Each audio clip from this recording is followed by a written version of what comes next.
Hi, my name's Jan, and I'm a woman in long-term recovery.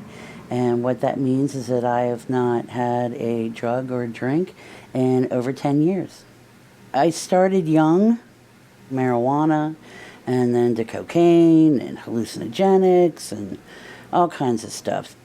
Nobody starts out wanting to be an addict, and when you first start, you get that feeling of euphoria and you just feel good and your troubles seem to drift away. And the more you need, the more you've become addicted, the more it rules you and you don't rule it. So then it becomes, a need and not a want, and a chore and a job, really, to continue to use. It's, trying to fill that hole in us that, we feel like we're empty. Whatever made the hole for whatever reason, but we're always trying to fill it with something. I was more of a cocaine user, but a drug is a drug is a drug. Like, it affects us all the same and taking us out of ourselves. I pretty much lost everything.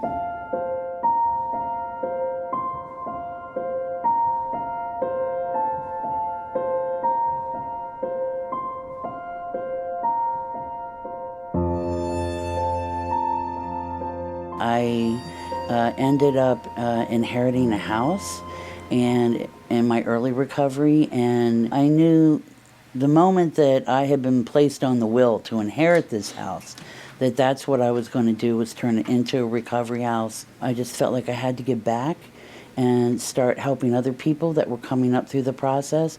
Most of the women that come to me, it's opiates that ruled their lives. A lot of these women were in long-term use of heroin, and how it affected them physically and emotionally, mentally.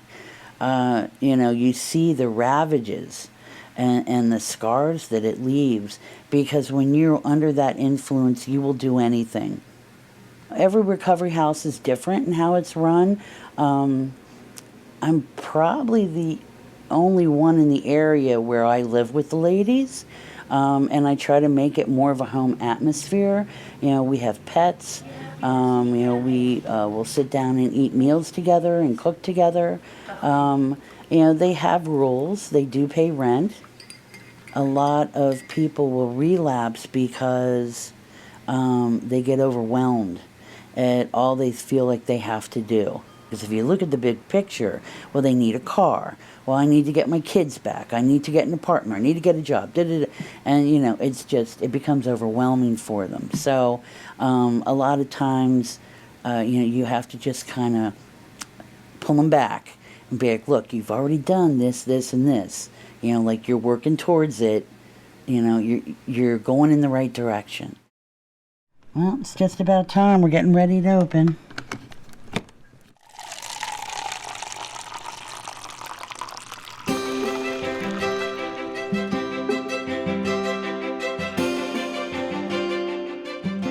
We always have the coffee on. The coffee shop is manned completely by volunteers, so and 7 days a week from noon until 11 o'clock at night. It gives, everybody a place to go, a safe environment. We hold 12-step meetings here. We have education going on. It's nice that we support all kinds of recovery. So our motto here is, you never have to be alone. A lot of times, in active addiction, we feel very isolated because, what the addiction has done to our friendships, to our personal relationships with family, and just using, period, you tend to isolate. So you don't have to do that here. When somebody walks in the door, we're like, hey, how are you? Come on in. You need a cup of coffee? And just to be able to sit and talk with them. Maybe they're hurting that day.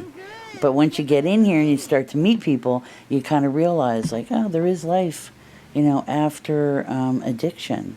And it's right here.